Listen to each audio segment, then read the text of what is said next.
que notre santé ne dépende plus de notre code postal. L'Assemblée nationale a examiné, en séance publique, la proposition de loi transpartisane portée par le député socialiste Guillaume Garot contre les déserts médicaux. Cette initiative est cruciale pour la Dordogne et pour tous les Français qui n'ont pas un accès équitable aux soins.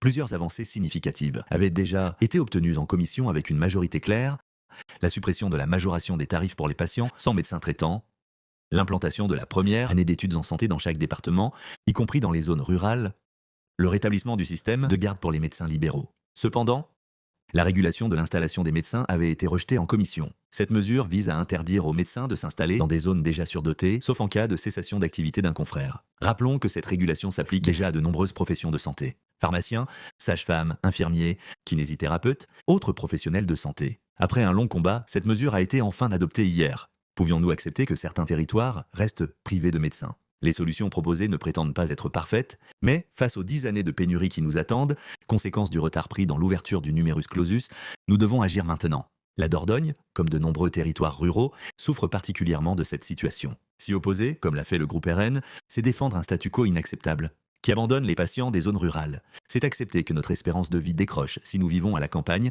comme l'a démontré l'étude alarmante de l'Association des maires ruraux de France. En 2023, lors de notre récent entretien, Claudine Lebarbier, vice-présidente de l'Association des citoyens contre les déserts médicaux, m'avait souligné le caractère indispensable de cette régulation. La ministre de la Santé, Catherine Vautrin, appelle elle-même à des mesures concrètes contre la désertification médicale. Un exemple frappant concerne la pénurie de dermatologues, critique pour la détection précoce des cancers cutanés. Une start-up périgourdine, SkinMed, récemment mise en lumière par Envoyé spécial, propose une solution innovante, combinant intelligence artificielle et expertise humaine pour détecter les grains de beauté suspects. J'ai proposé au gouvernement d'expérimenter ce dispositif dans les 10 départements les moins pourvus en dermatologues.